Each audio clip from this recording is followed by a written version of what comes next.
Hi guys, welcome back to my channel. I'm Priyanshi, a 10th grader. So this video is going to be a productive evening study vlog. इस दिन मैं school नहीं गई थी क्योंकि इस दिन सैटरडे था और नेक्स्ट डे संडे था और मेरा मन नहीं कर रहा था बिल्कुल भी जाने को और मुझे फिर एक काम भी पड़ जाता है, इसलिए मैं सोचा कि हटाओ अब आज नहीं जाते हैं। वहाँ से आने के बाद मैं अपनी पढ़ाई करने बैठ जाती हूँ। 3 बजे मैं पढ़ने बैठ गई थी।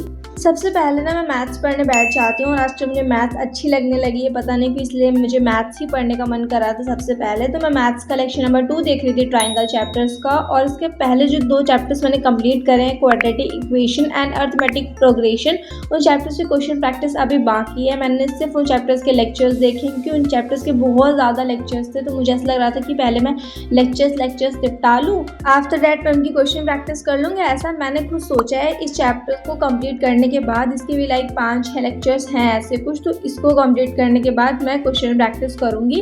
पहली बार मेरा सिलेबस टाइम से कंप्लीट होगा और मैं अच्छे तरीके से रिवीजन कर पाऊंगी, वरना हमेशा 3-4 दिन पहले एग्जाम की मेरा सिलेबस कंप्लीट हो रहा है। अब तुम खुद सोचो, जिस बच्चे का 3-4 दिन पहले सिलेबस कंप्लीट हो रहा है, उसने कोई रिविजन नहीं करा, वो एग्जाम के एक दिन पहले पढ़ के जा रही है, अब तो उससे ये तो कन्फर्म है गलतियाँ तो होंगी, क्योंकि जब हम प्रैक्टिस करते हैं हमें अपनी गलतियाँ एनालाइज करने का मौका मिलता है। और मैं वो बच्चों में से एक हूँ जिससे कोई प्रैक्टिस नहीं करी होती, वो डायरेक्ट एक दिन पहले ही पढ़ के जा रही होती है, तो बस समझ जाओ कि इसलिए मेरी गलतियां ज़्यादा होती हैं एग्जाम में।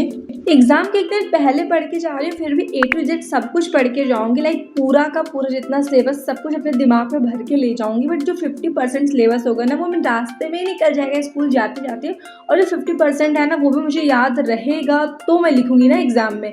50% में लिखते लिखते मैं कहीं ना कहीं कुछ ना कुछ मिस्टेक्स कर दूँगी, इसीलिए क्लास 10 में मैंने ऐसा कोई रिस्क नहीं लिया। मैंने सब कुछ बहुत ही बढ़िया तरीके से करने की कोशिश करी और अभी तक तो सब कुछ बढ़िया ही चल रहा है। यूनिट टेस्ट 1 अच्छा गया था, बट कोशिश करूँगी कि यूनिट टेस्ट 2 जो है वो मेरा और बेहतर जाए, क्योंकि मैंने काफ़ी इंप्रूवमेंट करे हैं पहले से। और अब तो मुझे केमिस्ट्री भी समझ आने लगी है, जो मुझे बिल्कुल भी नहीं समझ में आ रही थी क्लास 10 के स्टार्टिंग में, और मैं उसको पढ़ भी रही थी तो पता नहीं मुझे समझ में आ तो रही थी, बट बार बार उसको भूल जा रही थी, बट अब मुझे वो अच्छी लगने लगी है। केमिस्ट्री का 2nd चैप्टर मैंने स्टार्ट कर दिया और मुझे पहले चैप्टर से काफ़ी सही चैप्टर लग रहा है, मतलब 2nd चैप्टर मुझे ईजी लग रहा है एज कम्पेयर टू चैप्टर 1। पता नहीं क्यों ऐसा रियल में हैवी की मुझे ही लग रहा है। और जिन्हें नहीं पता, मैं केमिस्ट्री सुनील सर से पढ़ रही हूँ, और जो फिजिक्स है वो मैं रक्षित सर से पढ़ती हूँ, और जो बायो है वो मैं समृद्धि मैम से पढ़ती हूँ। इन तीनों टीचर्स से मैं कंबाइनली साइंस पढ़ती हूँ, जो मुझे अच्छे तरीके से समझ में आ जाता है।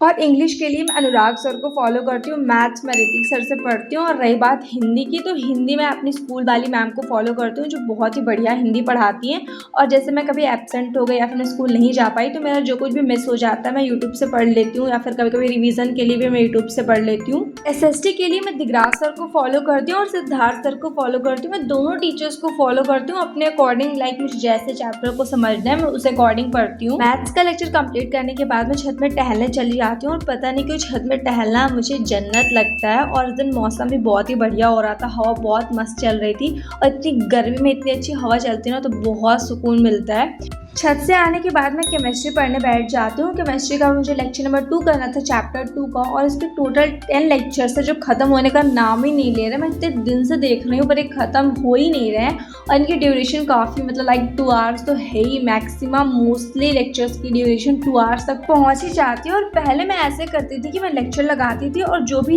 इंपॉर्टेंट पॉइंट सर बताते थे उसे अपनी रफ नोटबुक में नोट डाउन करती थी, एंड देन उसके बाद मैं नोट्स बनाती थी उस लेक्चर के। पर अभी मैं लेक्चर देखने के पहले उस लेक्चर के नोट्स बनाऊंगी, उनको एक बार रफली खुद से पढ़ूंगी, एंड देन मैं उसके बाद लेक्चर देखती हूँ, तो उससे मुझे ज़्यादा अच्छे समझ में आता है, ऐसा मुझे लगता है। और ऐसा सिर्फ मैं केमिस्ट्री में करती हूँ क्योंकि उसमें ना इक्वेशन वगैरह होती हैं, केमिकल फार्मूला होते हैं, तो उनको मैं एक बार रफ नोटबुक में खुद से नोट करके देखती हूँ, तो मुझे वो ज़्यादा सही लगता है। केमिस्ट्री का लेक्चर कंप्लीट करने के बाद मैंने लेक्चर नंबर 7 की नोट्स कंप्लीट करी अपनी कॉपी में, और फिर मैं यही वीडियो एडिट करने बैठ गई जो तुम अभी देख रहे हो।